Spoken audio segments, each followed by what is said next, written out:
Another example of like a fortune and blessings and stuff, alhamdulillah, that I've had was that my first kind of major professional role was a stage tour, a national tour that went around the country for a theatre show about this educational scandal called the Trojan Horse scandal, Birmingham. which took place predominantly in Birmingham, also parts of Bradford as well. And it looked at kind of like anti-Muslim discrimination and like Muslim communities being attacked. So to kind of be involved in a role like that meant that my starting point was very fortunately kind of like quite close to my identity and like my religion and my faith.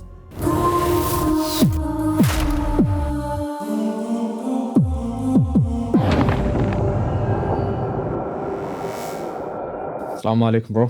Walaikum assalam. Your name is Mustafa. Yes. Yeah. Barakallah feek for coming through. So quick little background about yourself. Give us like maybe a little 2-minute background about yourself, where you're from, what you're doing.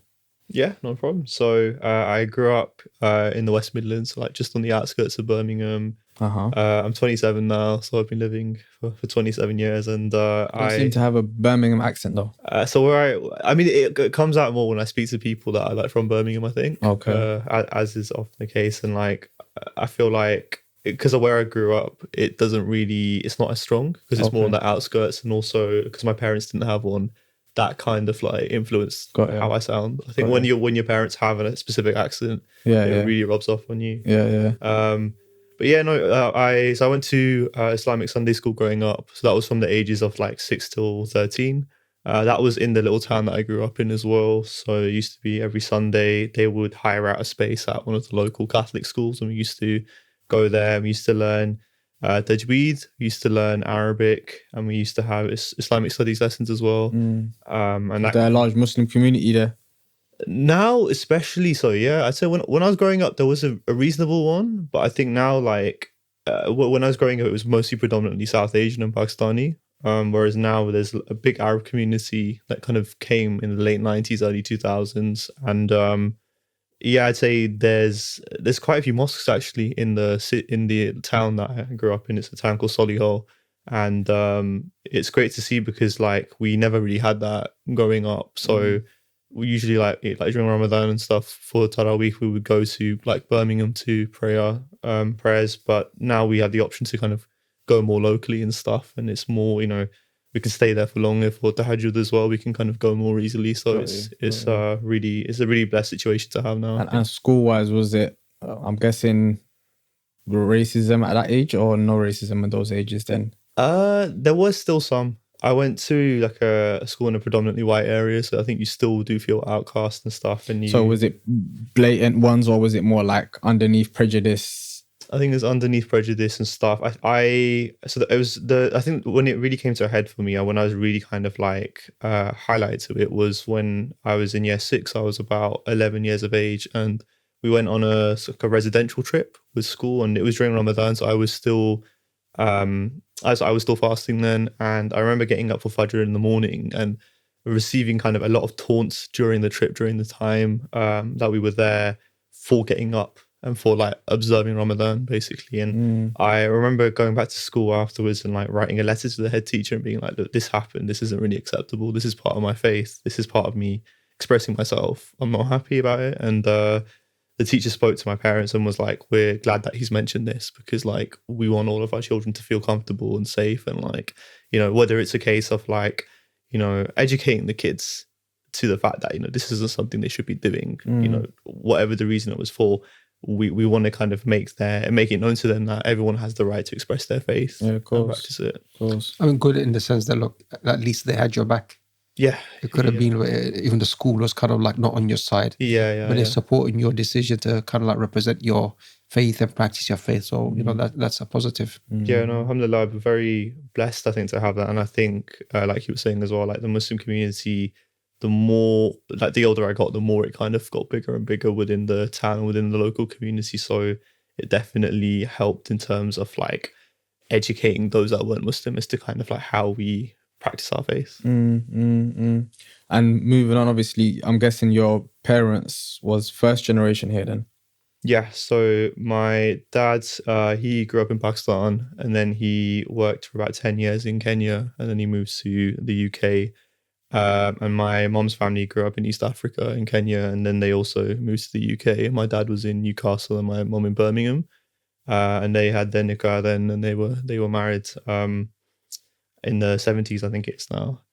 And yeah, they since then they've traveled to they lived in Saudi for a little bit. They lived in Pakistan for a little bit, but then they came back to the UK. And I've been quite blessed and privileged, I'd say, in that I was born in the same house that I kind of have grown up in as well. So I've had that kind of stability.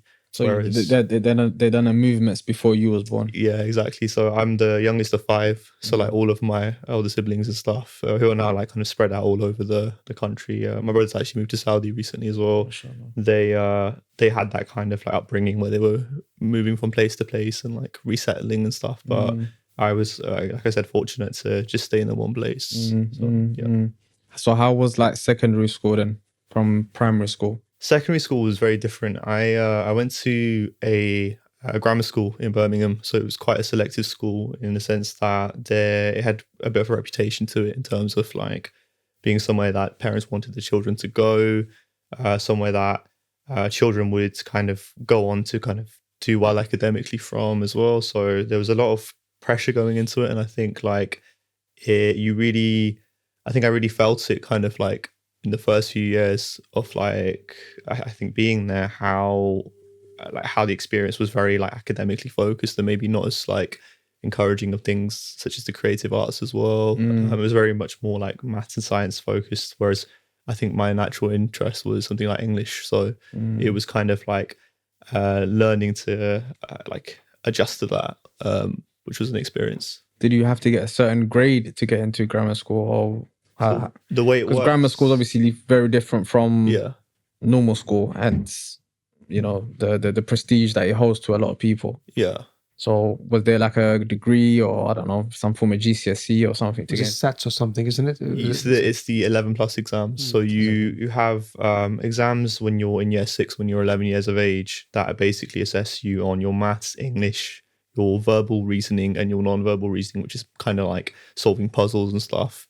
And then they collate your scores from all of these. And if you rank within a certain kind of percentile, then you're offered a place, and it's up to you if you choose to take it. And in terms of differences, obviously, I'm guessing you didn't go to another school, but do we know what the difference are between grammar schools and so-called public schools? Obviously, I know they're a bit more academic, but in a sense of what is it that they teach more on one side than the other side? So fundamentally, the difference between grammar and private schools are they're fee paying in terms of comprehensive state schools. So you know, the schools that you kind of get more commonly throughout the UK.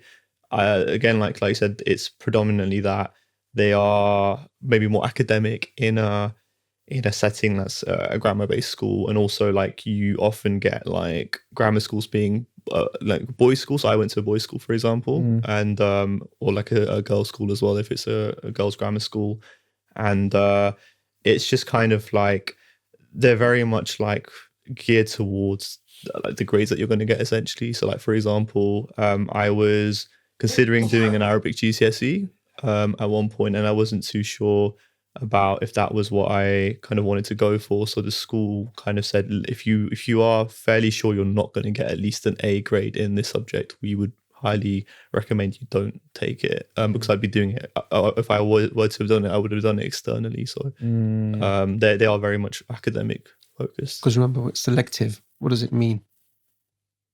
They are choosing, selecting the children that they want into the school. So already there's a standard. So you've done well in the 11 pluses and the SATs and so on. So you already got a high standard.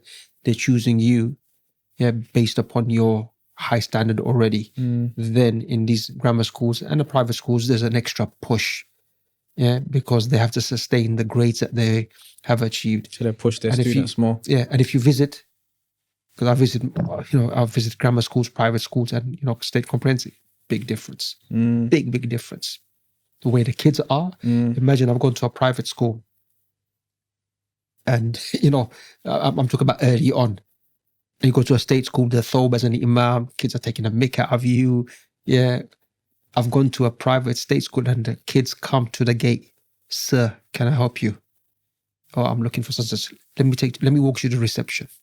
It's a random kid, year 8, year 9, and he's accompanying me to the reception, and so on. So you can see The difference. The difference is clear. So the etiquettes that they, and maybe it is, the thing, I don't know, are grammar schools funded governmentally or privately? Governmentally, yeah. I was going to say, because maybe the funding is different. Sometimes if you have, remember, the things with normal schools is that you might have like 30, 40 students to one teacher. That teacher maybe not has the highest, whereas maybe private and grammar, I don't know, you'd have to correct me, but it might be 20 or 15 to a teacher. And then you have more time to teach each student, wherever. 100%. So I don't know, was it like that? Was it 20 people in a class? Was it, I don't know.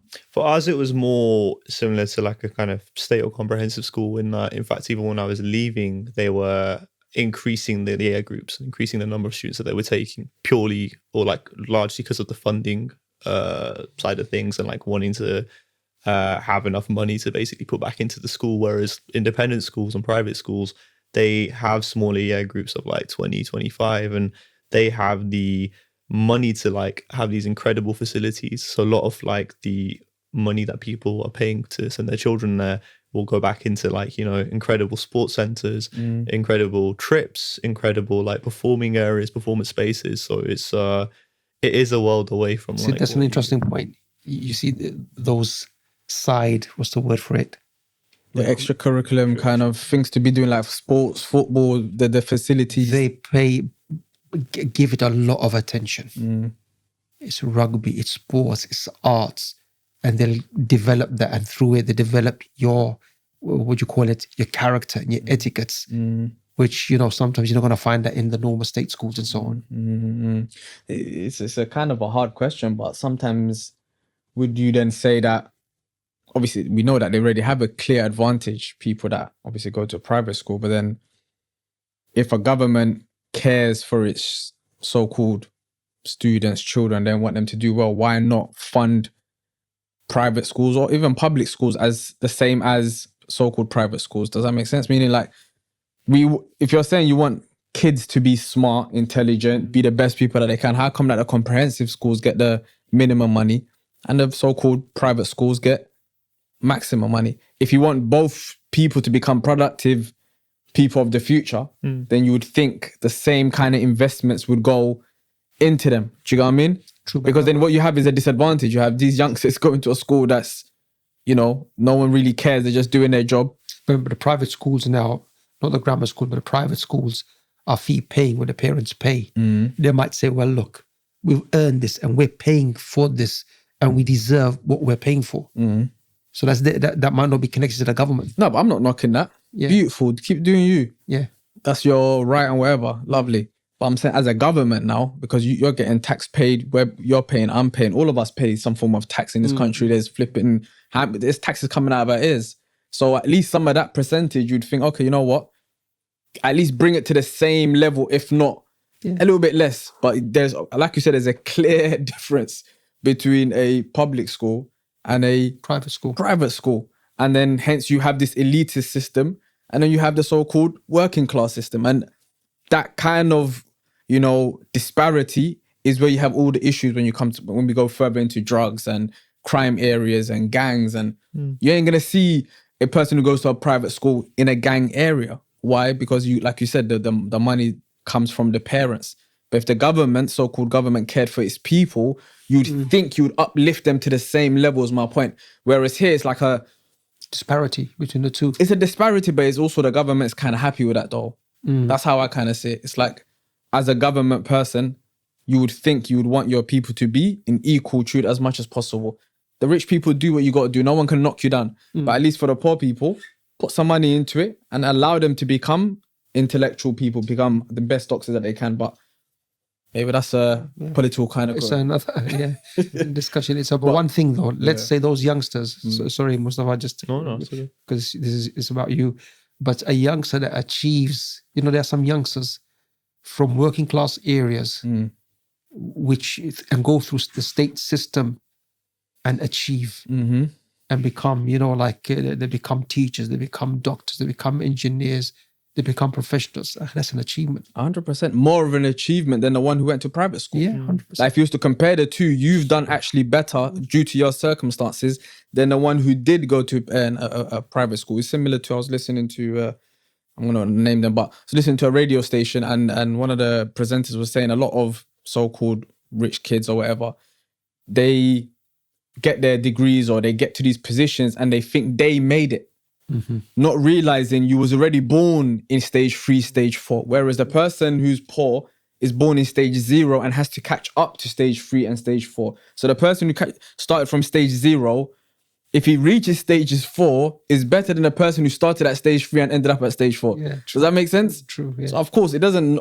It shows, it elevates the person who's come from a poor position to make it to such a high position. It's something you should be proud of.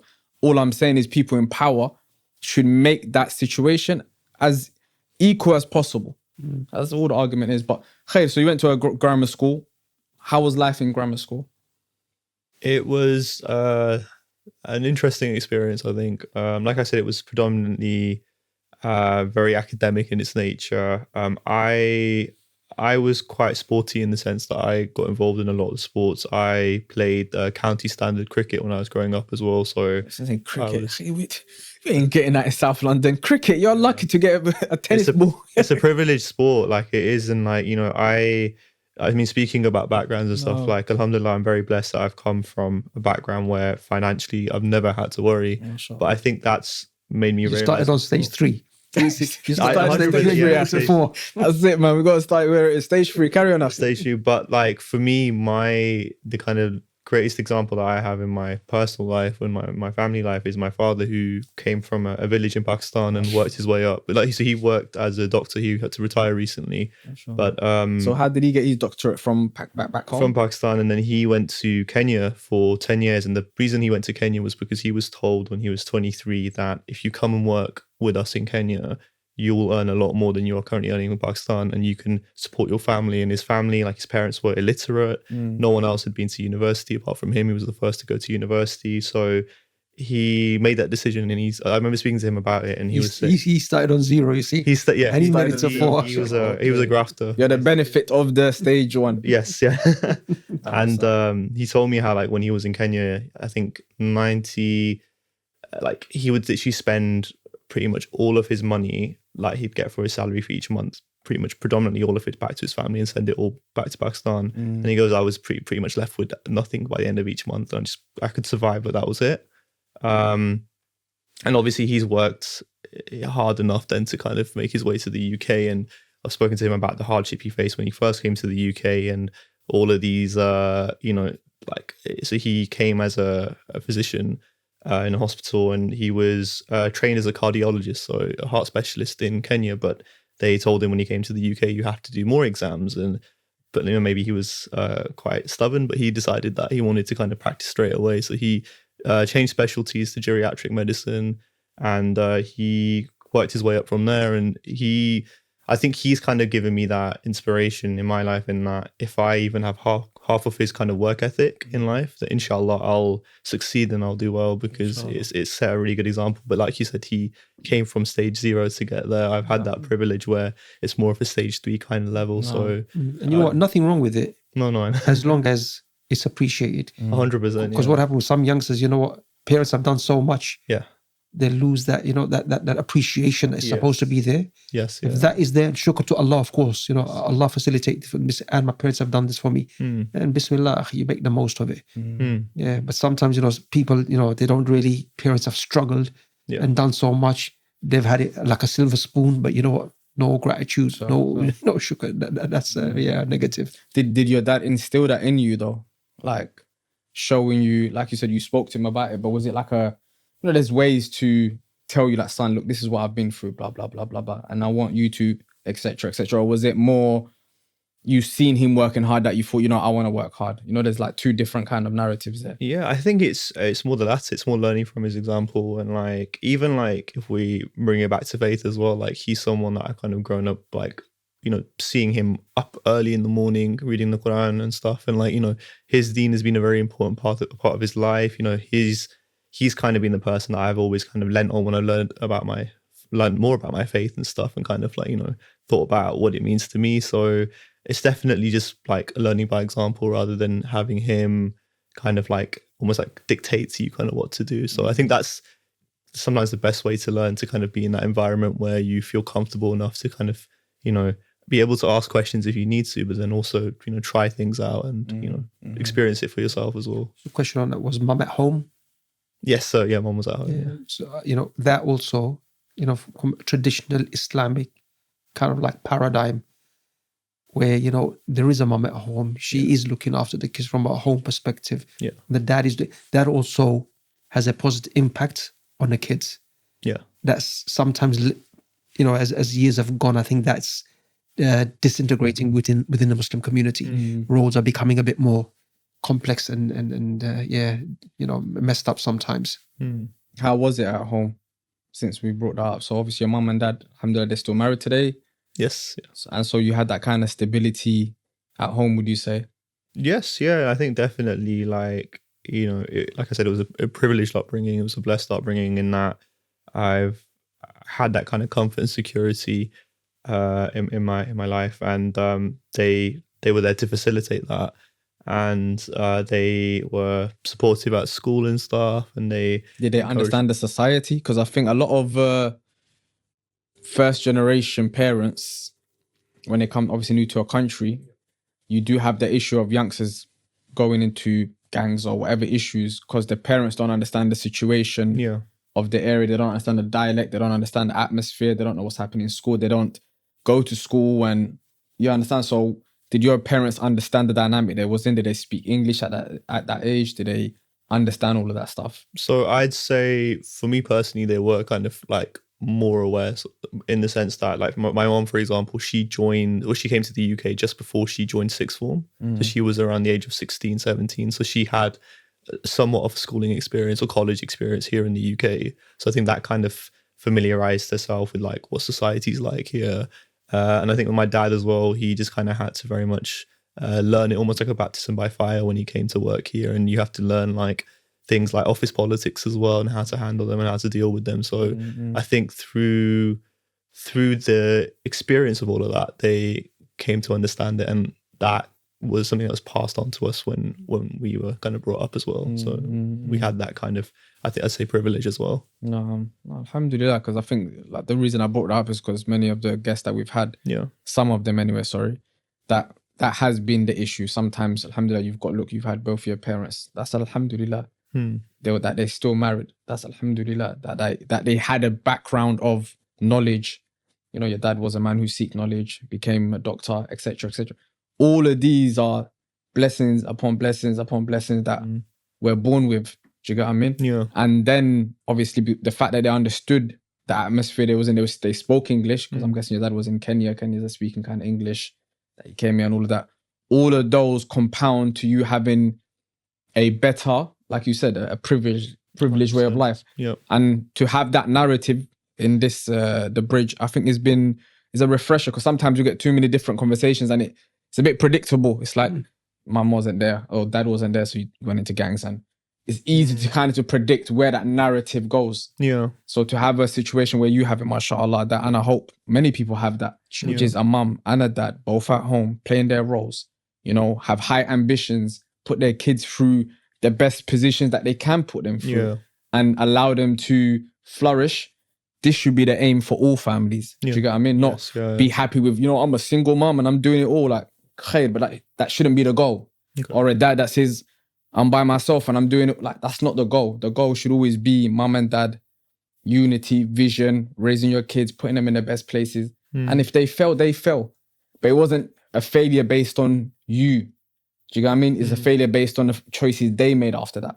Yeah. But moving forward, so you're in grammar school, you're saying it went well. Just give us a few highlights maybe. What was school like? Was it, like you said, you was in cricket, mashallah. What other sports did you have in there, and what kind of exams was you having at those times? Was it like maths, English, science? What was it? So, because you said they didn't do more of the creative side of things. So there wasn't drama in that? So we had drama for year 7 and 8, but it was very kind of like very much like an afterthought. So it was like a little part of like our English kind of like module that we would study, but it was never really kind of something that was pursued properly. I remember it when I was in year 7.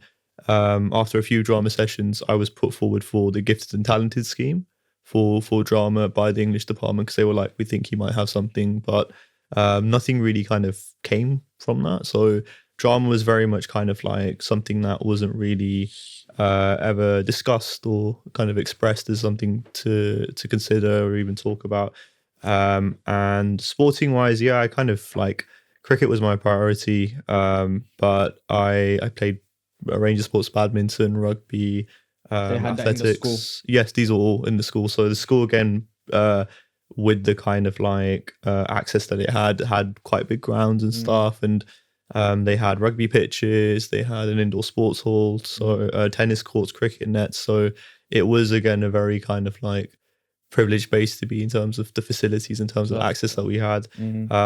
But it was interesting because so the school that I went to, the secondary school, was in Birmingham, and we got people coming from like all around the kind of greater Birmingham area, even people that would come from as far as like Derbyshire. So this is like a 40-minute to 50-minute journey just to come to school. And so like such was the kind of way in which the school was sought after in terms of attending and stuff. And it was interesting to kind of see like the difference between people, because again, you wouldn't just have your middle class kind of like school kids, you would also have people from a working class background as well, and people who didn't really have as much, or like have so much stability kind of in terms of where they were coming from. So often these were the kids that you found worked the hardest and achieved academically the best, because they had that drive and that motivation. And it was something I think people, let's say in my position, like could learn a lot from, because it's quite inspiring to see people who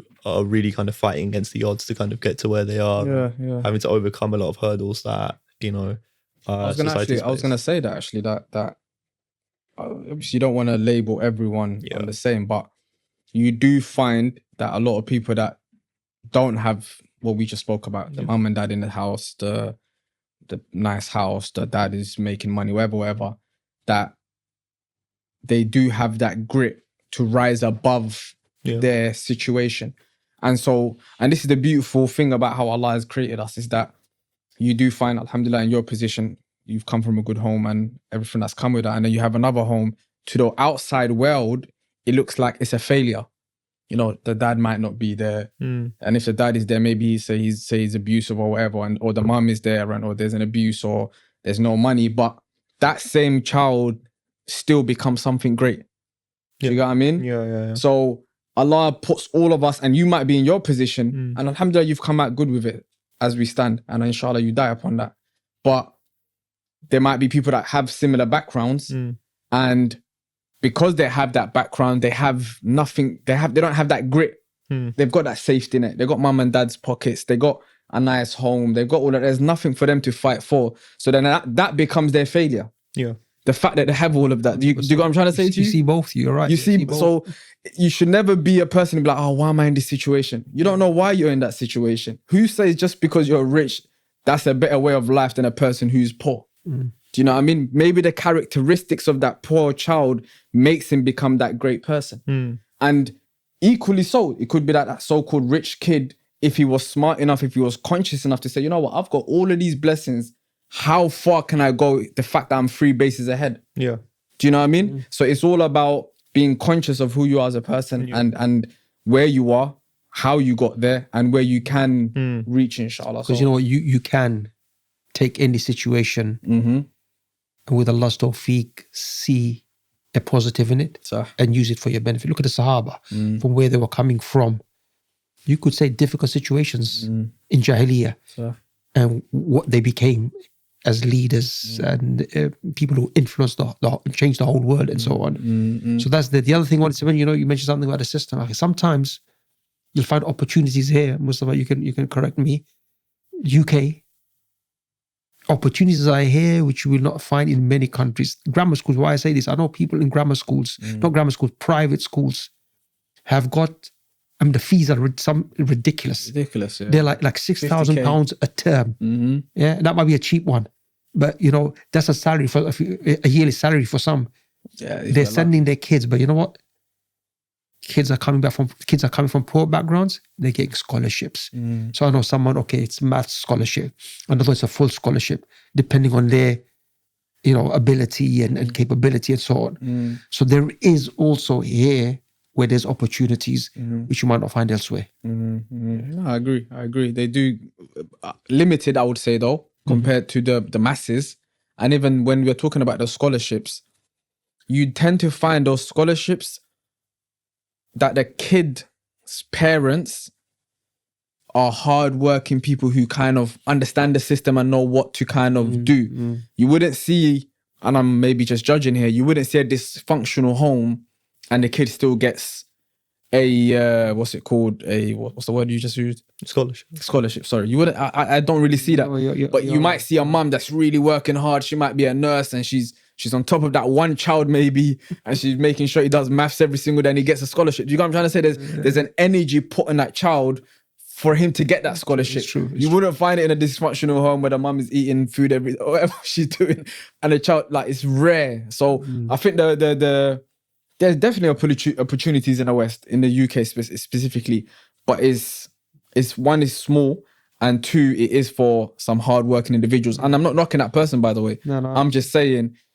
it's not as easy as we think it is. Like, yeah, young man, just go work hard and get it. You do need to know how to talk to the government, how to write letters, how to send letters, how to research and get to the right places, shake the right hands, and then you get your scholarship rather than it's a given. But back to that now. So you're in grammar school, year 11. What's happening? Because I'm guessing that's the exam year now. Yeah, so we did have exams like each year at the end of like. You have it each year? Yeah, so yeah. Again, that's another different thing because you don't have it each year over here. I think you have one when you come in, one in year 9. I'm just talking about my school. Yeah. One in year 9 and then one in year 11. No, they were constantly testing us. So like at the end of each year, and like you'd sometimes have like termly ones as well, where they kind of prepare you for this like end of year assessment, and like you'd move up or down the set based on kind of how well you did as well. But yeah, like you said, like year 11, we kind of came to our like GCSEs, and alhamdulillah, they went well for myself. They went well across the board. I think the school did quite well that year. So we were like a group of 19, year 11, and then when we went into the sixth form, they added 30 more students, so 30 students from other schools and stuff. And again, that also added to the kind of variety of backgrounds of the students represented at the school, because you had people coming from like even more working class backgrounds into the school kind of like midst. And I think again, that was a good thing to have had. So we ended up in groups. So how did you do with GCSEs? What did you get? Your mum's always in people's business, you know that. You get triple A's. So I got. You was a failure if you didn't. No, I got straight A star A's. MashaAllah. Yeah, so I'm like in every single GCSE. No, not every single. I got 6 A stars. I don't even know what 6 A stars and 4 A's. Yeah, MashaAllah. MashaAllah. But like I said, it was the environment you grow up in kind of like helps you. It aids that 100%. Of course, you put your own effort in as well. No, 100%. It's definitely it's not easy. A stars and A's. Would you say how exams are done? Because remember, from what I remember anyway, We got some philosophical discussions today. it have to be that it's about memorization rather than understanding. It's Not in the UK, I'm telling you. You think it's more about understanding than memorization? Yeah, that back home maybe. Here, it's about understanding. I'll let the grammar guy who got triple A's answer that. That's true. I'd say it's dependent on the. Did you have to memorize more numbers, dates, blah blah blah, or was it I understood what happened and this is what I understood from it? Like they're two different type of exams.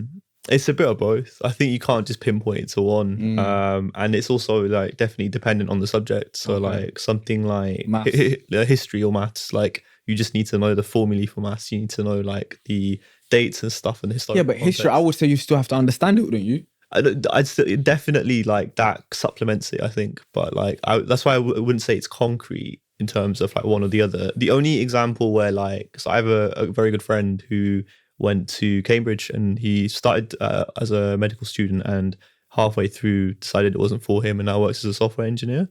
And he probably the smartest person I've ever met. He was someone who definitely always understood the concept. He didn't really need to revise because he was that capable, like that intelligent. But when he got to Cambridge and when he got to med school, he struggled because he was like, this is the first time in my life I have to memorize. And he goes, I can't physically memorize books this thick. Like I'm struggling to memorize books this thick. And that really kind of held him back in terms of like progressing in that. And I think it was partly that, and maybe not being what he wanted to do deep down.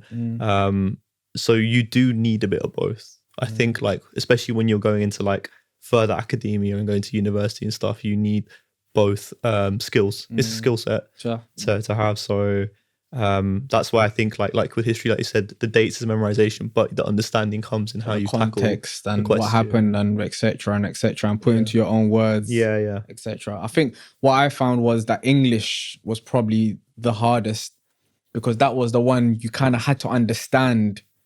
Like maybe, I don't know if you lot studied like of Mouse and Men and these type of books. You have to read those books and then understand from that and put it into your own words what you understood from, and everyone can have their own understanding of it. Do you get what I mean? So I think those for me were harder than the memorization. And my bias is that most of the UK's exams are more memorization than they are understanding personally, how I kind of saw it.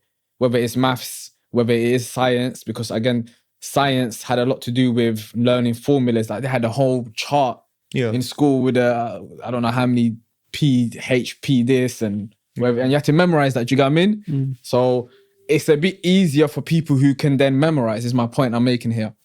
That it's geared towards a particular way. Now, maybe when you get to Cambridge and other type of schools, that it does become more about understanding. But in school days, I did really feel that a lot of classes was more about memorization. Like you need to know formulas, you need to know math formulas, science your formulas. School, man, be memorize, man. You can't understand it. Memorize. Yeah, there's no understanding. You don't need to understand. You just memorize. So that's right. Yeah. Anyway, khair. So mashallah, you done well.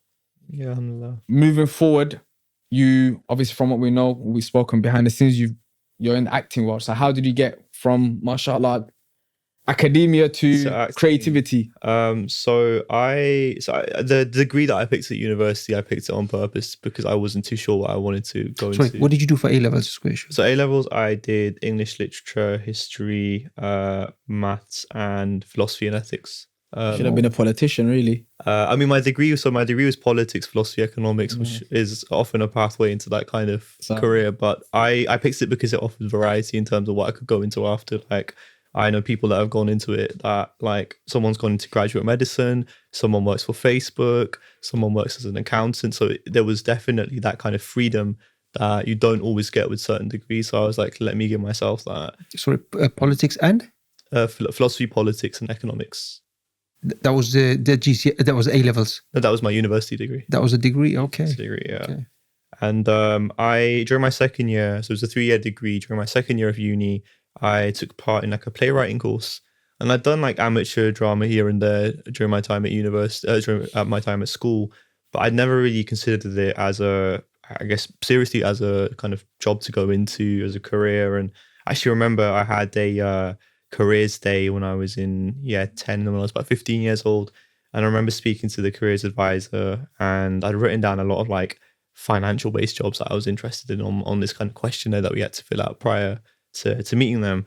And they were like, is there anything else that you're interested in? I said, well, I actually quite like acting, I quite like drama, and I'd be interested to explore that as a future career. And her response was to say, oh, well, a lot of these corporate companies like KPMG, et cetera, have like company shows and company plays that they put on. So, you know, if you go into finance, you could do a play with one of the companies. And I was in my head, I was thinking, I kind of want to do it like more seriously, like, you know, have it be more purposeful rather than affiliated with a company that I'm like a corporate company that I'm working for. So I get to second year of uni and I'm kind of like thinking about what to do. And I come across this playwriting course in Bradford, because I was studying up in York, in Yorkshire, and I come across this playwriting course and I decided to submit for it, and alhamdulillah I got accepted onto it, and it was every other Saturday at this theatre company in Bradford developing a short play. So that was about 4 months long, and I had a play produced at the end of it that was performed at a showcase.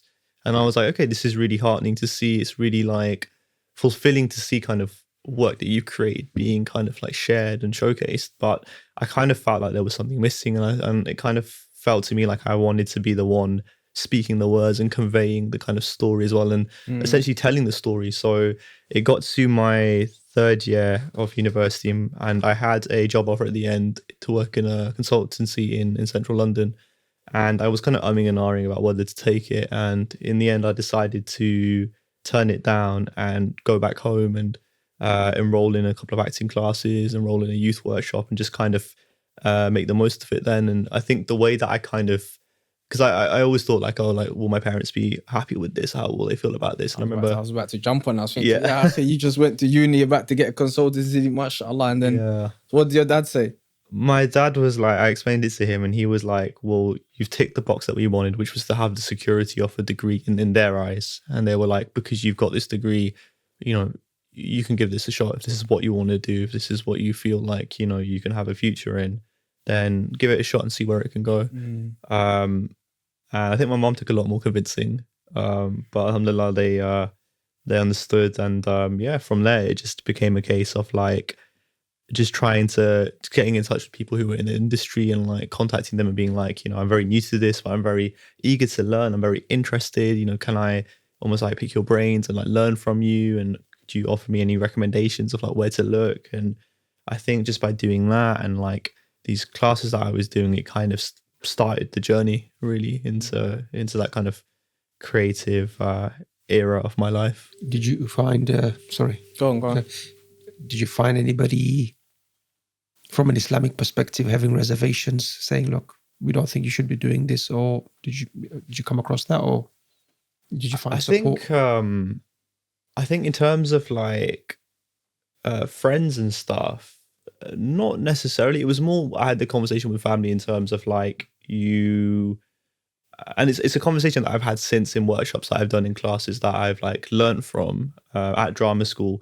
As a performer, as a creative, regardless of if it's an actor, writer, producer, whatever you do, even if you're on a podcast, for example, you need to know kind of the parameters that you can set for yourself, and you need to know what your limits are, what you're comfortable with, and you need to be sincere in those actions that you know that you're doing the right thing for yourself and for your, in this context, if your faith is important to you, for your faith as well.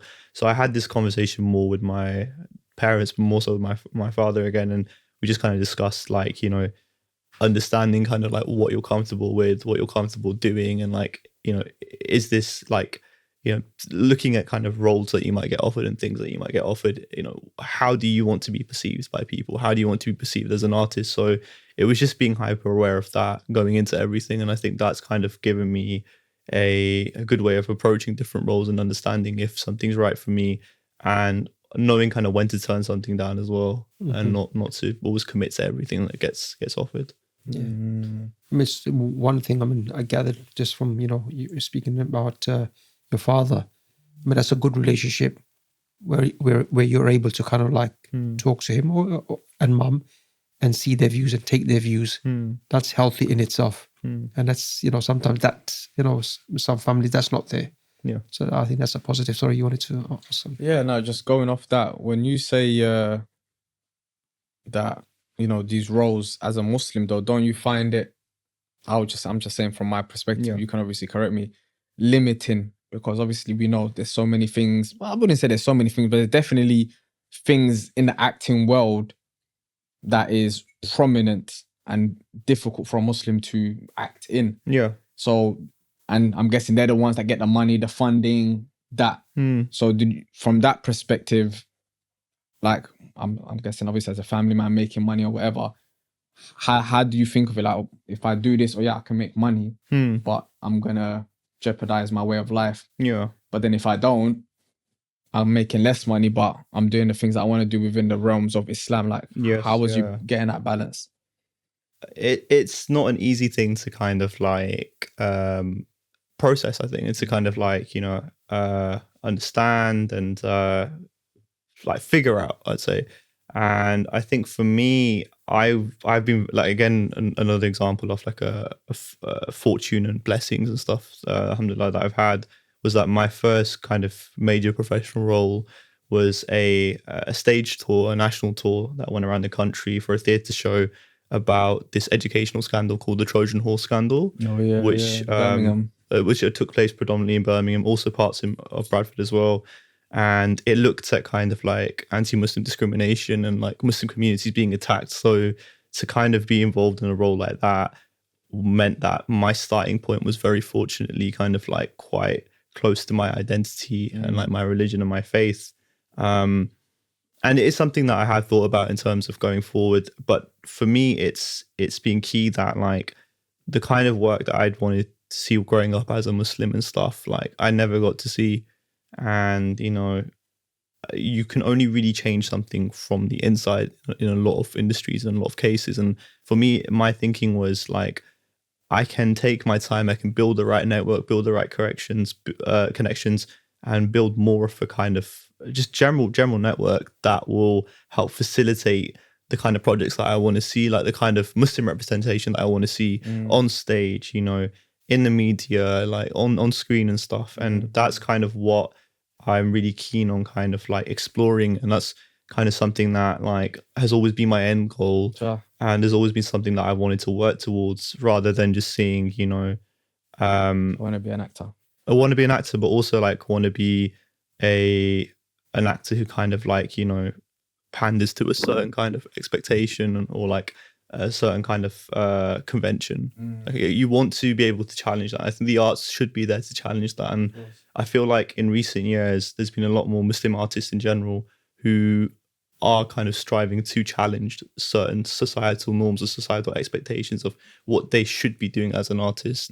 So I think inshallah, like the plan is to kind of keep going and get myself to a place where I can create that work to, you know, help encourage the next generation that you create the narrative of the future from a Muslim perspective that you didn't see when you was young, kind of thing, basically. Exactly. And like something that, you know, can really stand out for the younger generation as well. And I think, you know, that's something that I've always made like clear to myself. I've always made it like a definite thing in my head. If someone from the younger generation, be it Muslim or not Muslim, but especially like from the Muslim community, if they ever have any questions, ever want any support with something on a journey like this, I'll always be there to help them, because I know what it's like to be in that position where you don't really know where to go and you're a bit lost and you're trying to figure out the kind of technical side of things.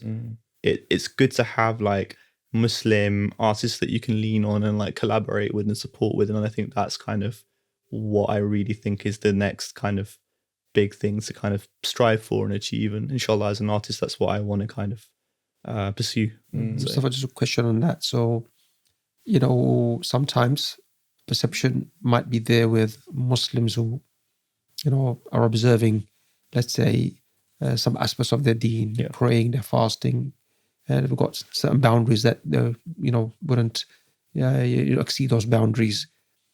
And they think that there is no then entertainment.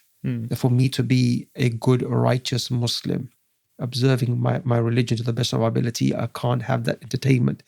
So sometimes they feel like dramas and movies and so on unacceptable. And there might be valid reasons, because sometimes what is shown in those movies or dramas might not be, you know, within our kind of like framework of religion and so on. Do you feel that there should be an alternative, which is, let's say, an Islamic alternative, where people are able to get entertainment through drama, through movies, but there are certain boundaries?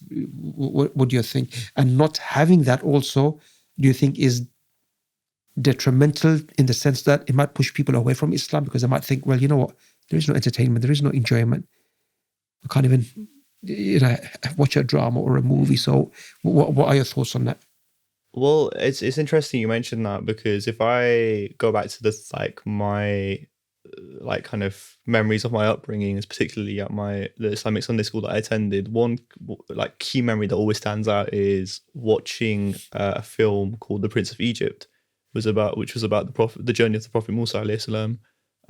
And you know, that was something that was told in an animated form and stuff, and you would use like voiceover actors for something like that. But it tells a story that like is in the Quran as well, and is very like, you know, something that is taught to Muslim youngsters within books and stuff, and at Sunday school as well, Islamic Sunday school.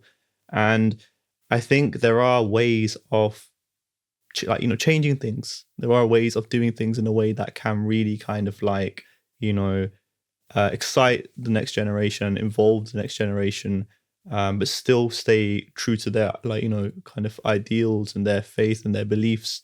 And I think to just dismiss it and to just think, okay, like, you know, the arts are inherently wrong and inherently un-Islamic is the wrong way to go. Because I think that by having an open discussion, you can gauge the kind of parameters and the boundaries that people have and create work that kind of, you know, like respects those, but also can, like, you know, encourage the next generation to really kind of like stay close to their faith and stay true to their faith. And I think that's something that will only come by, you know, initiating these discussions and instigating these discussions. And if we refuse to have them, if we refuse to look at what the arts, the world of art can offer, then we are limiting ourselves, I think. And I think it comes back to kind of like, as I was saying previously, like part of the reason why I want to be in this isn't just now to act, it's to write stuff, it's to create stuff that can really kind of like get the youth of today involved, can get Muslims of today involved, and really kind of help encourage them to, you know, tell the stories that they want to tell as well. And, you know, be the kind of characters that they want to see on screen rather than the ones that are written for them but aren't really anything like them or don't really, you know. Yeah, because the ones that the ones that they're showing today, it's like they'll put a Muslim name, but then they'll say the guy is, you know, gay. They'll put a like, I stopped watching EastEnders years ago, but I remember there was a Muslim family in there, and I think one of them come out gay, and it was like, oh, it's okay, but we know Islamically it's not okay. But you're trying to tell the world Muslims it's okay to be gay, and we accept gay. There's an agenda behind it. Do you get what I'm trying to say to you? So they're putting Muslims out there and saying, look, we've got Muslims on our shows, but you're putting a false narrative of that Muslim that we don't accept as the majority of Muslims. Does that make sense? So I do find that we definitely do need, and we had this conversation before, that we definitely do need, as the Muslim community, to be involved in the entertainment world, but within our own boundaries, because our narratives are being told for us. And then at the same time, we act like the victims and say, well, we ain't got no voice. You ain't got no voice because you're not willing to be in the positions to dictate what narratives can be put out there. The reason we don't need to mention certain backgrounds, they run certain things because they're in there. They might not be the actors, but they're writing the scripts and they're letting other people act out whatever narrative is in their head. And we're eating on that and thinking it's our ideas, whether it comes to liberalism, capitalism. These all come from movies. Why does everyone want to come to America? The UK, all of these places, because of the movies that's been transported to Africa, Asia, all of this. So had Muslims had, whether it's you, inshallah, one day, or whoever comes up with it, a company that writes their own stories, does a amazing film that people can watch, like the Umar series. Yeah. You know, the Ahmed, I don't know if you've seen it, the Umar series. That was very great, akhi. It was within the Islamic paradigm, shot very well. The narrative was obviously according to the historical facts. You can say a lot of it anyway. And it told a beautiful story, but we don't have a lot of that. And the question I was going to ask you is, do you see the money in it though? Like, is the Muslim money there? Because look, the entertainment world makes money due to the people that put their hands in their pocket and pay for it. Yeah. The reason why footballers get paid is because everyone's willing to pay £20 a month to watch the Premier League or whatever. And if millions of people are paying £20, then we can afford to pay £100 million to a footballer. But if actors and people like you in that field aren't getting the so-called Muslim support, wouldn't it be like a dying field? So it's interesting because me and the Sheikh know each other through a mutual friend, and it was a friend of mine who is an artist from the Birmingham area called Muhammad Ali, and he works predominantly on street art, but he owns a company called Soul City Arts, who do a lot of like Muslim like arts-led projects and stuff.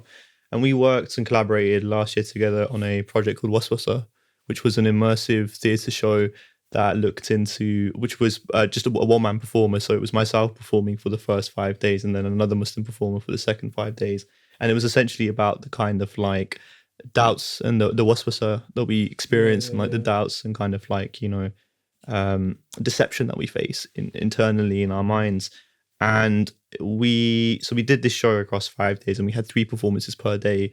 And the most interesting thing from it was often the post-show discussions, where we would speak to people. What show? The post-show discussions. Oh, the post-show discussion. Post-show Okay. discussions, where we would speak to, like, you know, people that weren't from a Muslim background as well, who were telling us about how much they could relate to what came out of a show that was fundamentally about someone who was struggling with his faith, who was struggling to, you know, observe his salah and, like, you know, pray 5 times a day, and was having this kind of internal battle. And, you know, reasons for this were because he might be, you know, distracted by social media, distracted by the electronic devices that we have on us all the time, and, like, you know, thinking about this kind of 9 to 5 grind that people who are at stage 0 might have, for example, especially. And, you know, people were relating to these themes on a universal level, because these are things that affect everyone.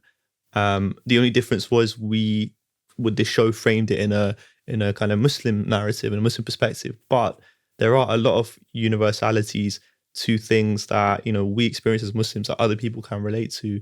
You know, I've always been really, really keen to explore, like, the, like, artistic side of Tarawih prayers, and talk about, like, you know, the experience of what it's like when you go, why we go, like, what it means. Like, for me, it was so important. I went to drama school actually near here, so I was living in Lewisham for like a year and a half. And I would, like, without fail, make sure I always came afterwards to Tarawih prayers, just because of the meaning that it had for me personally. And, you know, that's something that, even though people who might not be Muslim might not fully understand, if it's shown to them in a certain way, if it's explained to them and conveyed to them in a certain way, I think they would find a lot of appreciation for it and what it actually represents. So there are ways in which, like, you know, to answer your question, there, you know, like, themes of Islam and factors of Islam can be conveyed in an artistic sense and really stand out to a non-Muslim audience as well. And, you know, be something that I think people should really be funding and supporting, especially in this society that we live in today, in this kind of community that we live in today. I think they're vital. I think, Mustafa, for yourself, very important to be consistent in it, and not to be, what's the word? You know, not to become despondent if support is lacking. Yeah. Because, you know, this is like a struggle. Yes. Yeah. And it might be, you know, you're taking that kind of like struggle and a hit, but the next generation will see and appreciate it. But saying this, I mean, his point, without funding, and you know, without the Muslims realizing that this is important, because not all the Muslims are poor, but it's sometimes that wealth is not being used in the right places. You know, but for the Muslim businessmen, businesswomen, those who are wealthy and rich, to fund this kind of, like, you know, what initiatives and so on. I mean, in Australia, I think there were some brothers that made a movie. Canada, you know, the brother Buna Muhammad, I think he made 1 or 2. I didn't see them, but I saw some trailers and so on. There's a brother called the Sunnah guy. I think important for you to meet him, though, because he made a movie about 2 years ago. Yeah, about a year and a half, maybe 2 years ago, called Two Sides. Okay. Yeah, limited budget, but, you know, hired a cinema, had 2 shows in the cinema. So these are brothers that you need to kind of like maybe outreach and also collectively, because sometimes what happens in our circles is everybody's doing their own thing. But if we're to put the resources and the teams together, you know, and then maybe we can, you know, try and achieve something, or try and, you know, do something, inshallah. Yeah. And I think one thing, kind of going back to your previous point about, like, the kind of current representation of, like, Muslims in the media, in the arts as well, a lot of the time, like, and it's something that maybe I have a personal gripe with, or something that I kind of, again, want to challenge, you see Muslim like, characters being portrayed by non-Muslim performers, non-Muslim actors, and I think there is something lost in that, because I think people underestimate how much lived experience counts for. As someone who, you know, is very, you know, observant with their prayers 5 times a day, who attends Jummah every Friday, who fasts during the month of Ramadan, they will understand the religion and the character and the face and the, like, journey they face, but also the difficulties they face in this journey, I think, better than a performer who, let's say, doesn't really kind of understand all these, like, conceptual ideas and stuff. So if we're creating work that really speaks to the Muslim community, but also can show a non-Muslim community audience, you know, what the journey actually means, what it represents, what it's like, the work that you can produce will be so much more powerful, I think. And that's something that, you know, I'd love to see kind of change over the next decade or so. Representation, basically, of the character. It's argumentative though, and I've heard the two sides to this, because one argument, appropriation. Yeah, so the argument with that is, and I'll probably lean more to your side, which is that you do have more sincerity of a person who has a lived experience acting a role than a person who hasn't had a lived experience of that role that they're playing. But then the argument that others will push is, well, that's the whole point of acting. Yeah. That's the normal. What's the point of acting if you can't act another role that you've never been through? So you know, as a director, as a producer, that person has to make the decision to say what is the best person for that role. Do you get what I mean? But the quality of acting as well. So let's say, okay, you've got a Muslim and he's acting in a Muslim role, but the acting skills are not there. Yeah, just like you, man. Carry on. Yeah. That's right. Stiff up. But go on, sorry. You know, if the skills ain't there, basically, would you choose them just because they're Muslim? Yeah. Of course not. That's what I'm making, that the producer, the director has to make that decision and say, am I going to go with the authentic, he's Muslim, he's whatever, Christian, Jew, whatever it could be, or am I going to go with someone who can act that role and I teach them or I show them or I take them? Because a lot of actors, from what I've seen behind the scenes, they do, the so-called great ones anyway, they do study the role, they do maybe lose a lot of weight, they do go to a country, they do try to understand the role, then they act it out. Yeah. So it is a hard one to kind of balance. Watch the Malcolm X movie. What's that, sorry? Malcolm X movie. Which one? It's old movie, Denzel Washington. Okay. So I mean, he's a non-Muslim. Yeah. But Denzel acted it, didn't he? yeah. And then Muhammad Ali acted, Will Smith acted the Muhammad Ali one. Okay, but the Malcolm X, so he done the nation, the before, the Nation of Islam, you know, acting as the Nation of Islam member, and then as a Muslim as well. Okay. He done justice to it, man. So it's very, very nice. You haven't seen it? I haven't seen it yet, no. Okay. So you got to watch that, man. I haven't watched it as well, actually. So I do see where you come from, and I see a lot of like value in what you're saying and that argument and this idea of like, okay, you know, your job is to pretend. Fundamentally, that's what you're doing. So like, you know, you're pretending to be someone else. Why can't you pretend to be someone else on a different face? And I see that. But I also think that part of the issue, especially in the past, with like, you know, Muslim actors or Muslim like people, figures, characters that have been portrayed in the past, there haven't been enough Muslim actors to fulfill those roles. And I think that is slowly starting to change. And inshallah, the intention is for that to kind of, and the hope is for that to keep changing more and more and more, and for there to be more Muslim performers and creatives to kind of fill those roles. I think when that happens, you will start to see something different with the roles. Like there will be something that the, you know, people with the kind of training and the technical know-how and the skill set, they will bring to that with their authenticity and with their sincerity of the upbringing. And I think it's so important to have. And I agree. But listen, also, I'm sure with other communities, whether it's faith-based or ethnic-based, you know, they will be cultivating and supporting their own to develop them. You know, because remember, at the end of the day, it's a long-term strategy as well. This might take 15, 20, 30, 40 years. So if you've got that, look, I want to support Muslim actors.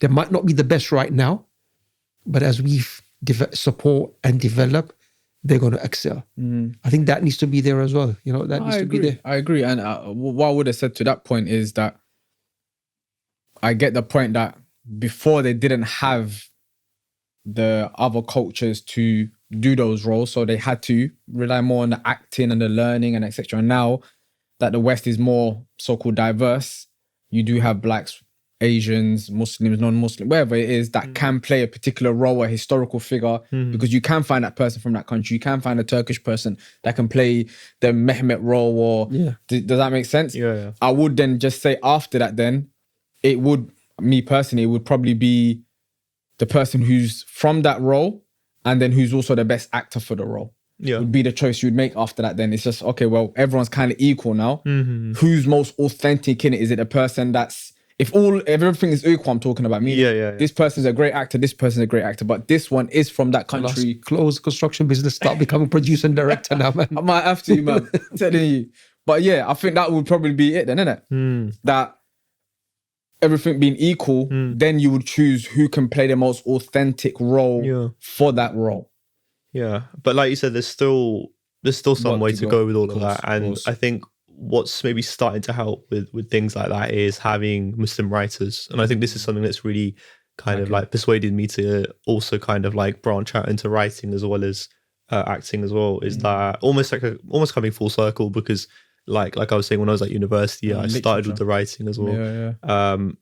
It's to write stories about, you know, like your experience during Ramadan and things like that from the perspective of someone who's kind of, you know, experienced it and been through that. But write it in a way that, you know, Muslim audiences are going to appreciate it and enjoy and like, you know, feel like inspired by themselves to then create stuff as well. So it's a gradual process. It's not an immediate one, but it's one that 100%, inshallah the hope is. And you're probably going to be the first base for the third base people in the future, inshallah. The fact that you're starting from this base, and then inshallah, the people in the future will say, you know what, mashallah, Mustafa started this for us, okay? And we're living off the backs of those who did start this role for us. Do you get what I mean? So sometimes, like Imam was saying, that it is hard, and I've spoken to like other brothers who've done these things, and it's difficult. They talk about funding, they talk about the support. It ain't there at the moment. And the longer you hold on to that role, inshallah, in the future, everyone will look back and look at who was the pioneers in the situation. So may Allah make it easy for that. One was, you said you done the Trojan horse. Yes. You done Waswasa. Yes. Anything else? So I've done a lot of like theatre and education work. So I work with kind of school kids. So we did a project last year for the Birmingham Arts Festival, which was the like arts festival attached to the Commonwealth Games that happened there. And that was basically telling the story of the sport of squash. So like the one of the prestigious squash players squash players was a gentleman called Jahangir Khan, who was a Pakistani squash player who I think was unbeaten for like 550 games, which is the longest unbeaten streak from any sportsman in any sport. And he was unbeaten for a 10-year period. And we did a performance with kind of schools within the Birmingham area that was site specific. So it was performed at the squash courts at Birmingham University as well, which were used for the games themselves. So I've done work with them. I've done some voiceover work. So I did a BBC show called Doctors. I played a voiceover character on there in an episode. I recently had my first TV credit earlier this year. So that's on a crime show on ITV. When you say TV credit, what does that mean? So a credit is basically like a job. So you can have a screen credit, and a screen credit is either a TV credit or a film credit. So you've acted in a TV show or acted in a film. And you can have a theatre credit, which means you've acted in a play. So you're acted on stage. So I was a character on a TV show for ITV1, which inshallah should be coming out early next year. Potentially. Like a big scene? Like a couple of scenes and a couple of episodes. So it's a small character for now. So like it's a first credit, but inshallah I'm hoping that it's... And also the second point was there's a Muslim theatre called Al Khayal. Yes, yeah. Like, anything about that? You probably you heard of this? No. It's it's been going on for a while. So. I've heard. I'll be honest. I don't know too much about them. I've heard of them through like different people. So like one thing that was very interesting with the Trojan Horse tour was we met a lot of different Muslim communities, because we went to I think 25 cities in total. So it's really interesting to go to like all the different cities, and also like one thing that I always made sure to do was to attend Jummah and like all the cities that we were in on a Friday as well, and obviously see the different like communities there and like what kind of like you know situations they were in, what kind of like things that they were kind of mentioning during the khutbah as well. But one thing that was with the kind of different communities coming was they would mention kind of like a bit about what's going on with the arts scene within their local community. So it was more when I was around like Luton, Bedford area. I think members from Khayal Theatre came to the show and were kind of mentioning like they might be a Muslim theatre to look out for or to get in touch with as well. So there are some Muslim arts organisations out there doing some brilliant work. I know there's a lot around the Bradford area that's doing some quite good work. So inshallah, there's more to come. Nah, khair, man. I think it's been a productive conversation. And call us back when you're the next what's it? Steven Spielberg, was it? One of the main directors and promoters. The director, he might be Denzel Washington, the actor. You never And know. actor, the money's in being the Steven Spielbergs, bro. That's what you need to be at, inshallah. Yeah, Steven Spielberg. That's it. You get to direct, you get to narrate, you get to produce, you got to everything. Mustafa you might be the Amitabh Bachchan. Oh, that's right. Who? It's an Indian actor, famous one. He's like, How do you know about these, man? I thought you don't watch movies. This is old. Back in the day before. Back. Khair, inshallah. As the usual thing we like to do, just to wrap it up. So obviously you're doing acting, you're doing what you're doing now.